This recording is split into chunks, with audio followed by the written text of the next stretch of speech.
So after Karen, why are you leaving the series? Because it seems like the right time, and we've known for a while. We all sat down with you guys about I don't know, a year and a half ago, and and it came out of a discussion. It was like, how long should we stay for? And I think there's nothing worse than outstaying your welcome. And we've had the most incredible time, and it will be really sad. And we've had a nice run at it as well. Yeah, gotcha. Like longest running companions of the new series. So that's cool. Yeah, and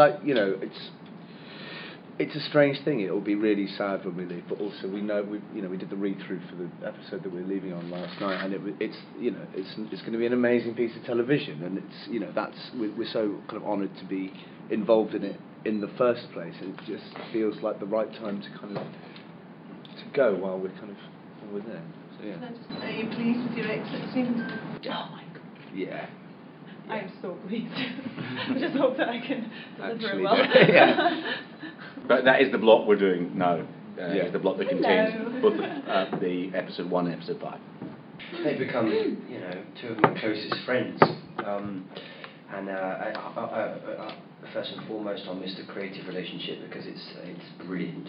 We know how to press each other's buttons, and as friends we get on really well. So it's hard to explain. You'll just miss. Whenever one of us is bored on set, we find one of the other two and irritate each other, and to be able to sort of be comfortable enough to do that is rare, isn't it? Yeah. I mean, I'm slightly worried about going on to other things, just in terms of the way we've been interacting with each other, and we know how to kind of keep each other entertained. I think if we started doing that with people on other jobs, they'd just be mental. Yeah. So all good things come to an end, and I'm very excited for my friends to go on to pastures new, and I think the only thing that you can do with Doctor Who is go with change, because otherwise it leaves you behind. So we embrace the future and we look forward to Jenna, but I will never forget my time with Conan Arthur, because it's been very special. Do you think you'd be attracted to sci-fi again in the future, or is this it for you? Oh, I'd definitely love to do more sci-fi. Yeah. It's really fun. But having done the best one though, it's kind of hard to know what it would be. I'd love to come back as a monster. I want to be an alien. Yeah. Fiona Dalek, here we win. The one that's facing the wrong way. Can't work it. Given the popularity of Doctor Who in the States over the last couple of years, it's been building this incredible momentum. How much does that affect your choices about where to go with storylines and casting? Does it affect it at all? Not at all, not one bit. I think Americans in particular would feel patronised if we did that. I would be appalled if the makers of, I don't know, The West Wing or Breaking Bad decided to put in a British character to appeal to me. I think the American fans of the show want it to be what it is. Yeah. And anyway, I wouldn't even know how to make it appeal to a British audience. I just know how to make it appeal to me.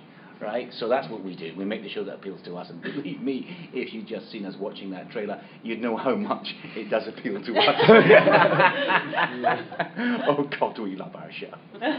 You got asked earlier about perhaps pressures of creating content that might appeal to an American audience, but seeing as Doctor Who is now so based in Cardiff and has such a Welsh kind of identity to it, do you feel perhaps a little bit of pressure to include shots of Cardiff or elements of film in Cardiff? Look, I mean, we don't have pressure to include shots of Cardiff. We film it here, right? I mean, there isn't a lot of choice. Just about every shot you see in Doctor Who has got an element of Cardiff in it. At the same time, we're not gratuitously including Cardiff. That'd be patronising. It's a great place to film. There are fantastic locations here, and the people to work with are wonderful. So we like doing that, but there's no pressure from anyone to make it a show largely set in Wales. It's a show largely made in Wales. That's a very different thing. But we love working in Wales very, very much. I have a question for all of you. What have you thought about today? Brilliant. So brilliant. much fun. Brilliant. It's we've done a couple of these in America, just because things like Comic-Con and stuff, and I think it's a shame that we don't get to do them in England in the same way. And I think just having met people and stuff, people seem really enthused, and I think that's the point of it, is when you get to meet the fans, So, and we just showed the trailer there, and it was crazy. I mean, just seeing everybody's reactions was just extraordinary. But it's that thing, we all work so hard that the days that you get to hang out with the fans, particularly here in the Millennium Centre, which has just been really special. Yeah. It kind of really counts, because you spend so much time shooting mad long hours. You do forget, how much people love it. Yeah. People do actually want. Because we're just kind of there working, kind of concentrating on trying to make it the best that it can be, and then you step out of something like this and you see people's reaction to it. And it's kind of odd to kind of see it from the other side, but brilliant, and it's great to kind of see the reactions that we've just seen. Have you got any plans for any more spin-off shows? What, to occupy our many spare hours? So it's downtime now. Currently, I'm not against it, but you know, spin-off shows happen because you think that is so good, we should spin that off. But you know, personally, relatively busy. It would be I'm not looking for a third series actively, but you never know. Is there anything you can share with us on Series 7? You know the headlines: Amy and Rory leaving, tragedy, heartbreak, and a western. What more do you want out of television? Daleks. Yeah, and Daleks, yeah. Come on, Dunton, take that on. Do I smell a crossover? What, between Downton and Doctor Who? I'd love to see a Dr. Dalek. Abbey? Hugh could sort of turn into a pirate for a minute. I've maintained this facade long enough. We've seen a lot of fezzes and bow ties around the building today. What fashion and crime are you planning to inflict on the nation of small? Well, do you know, now that I've realised I do have this power, that I don't know. I mean, turbans, anything, could be anything. Yeah. Unicorn horns. Unicorn horns. Yeah. Clown Maybe noses. Giant clown shoes, I think would be quite good. For girls. Comedy ears. With the amount of chin gags, like, I'm surprised people don't start coming in with prosthetic chins on. I always assumed you did. David Tennant this week said that he'd be really up for being in the 50th anniversary celebrations. Have you got any plans to include past doctors and past companions? I'm not telling you. K9?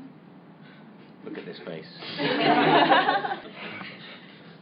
Nothing from me. It's like a door being slammed, isn't it? No. Stephen, have you ever been tempted to write yourself a cameo? No. I would love. I would absolutely. Oh God, let's put that out there. Monster, come on. I know where my talents end, and I did once play a role in the background of an episode of Press Gang, a children's show I used to do years ago.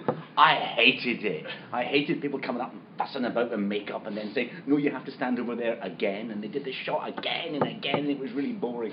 So now what I like doing is inflicting that on other people in as many uncomfortable and amusing ways as I can. In the next series, are there any plans to do one of those sort of more light-hearted, slightly sillier episodes, or are they all going to be more dramatic? We've been avoiding that light-hearted, silly strand. The man in the bow tie who lives in the phone box who saves the universe. There's the full range. We have really we've got everything. I think genuinely says in the 5 you're about to see that we mostly focus on at the moment. You've got everything from utter heartbreaking tragedy to knockabout silly fun.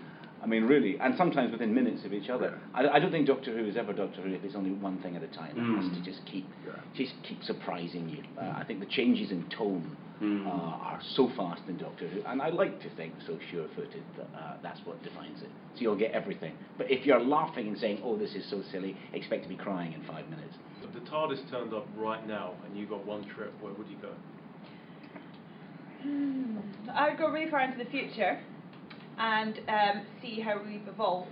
Like, we might look different, you know, and develop like strange, like a new feature or something. I think I'd just be relieved that I'd never ever have to remember to record something on the telly again, because your own time machine, forget iPlayer. Yeah, you can just see anything. I always say that I'd go back to see the gig on top of Apple Studios to see the Beatles play. I should probably come up with a different answer. Yeah. I've said that a lot. I'd come with you. Carol, you've never had to answer this one, have you? November the 23rd, 1963. Ooh. What happened? Well. And she is leaving. Okay. William Russell is still going to conventions 50 years on. Do you think you'll still be going to Doctor Who conventions in 2060? Gosh, I don't know. It depends on the financial constraints of my life at the time. No. I mean, who knows? It's like how long's a piece of string, but this is a good start, I think. And Comic-Con, and I enjoy them, you know, I enjoy meeting everyone, but... Yeah. We'll go, because Stephen will be 100 then. I'll be in a motorised urn. Chemically frozen. Still shouting at people.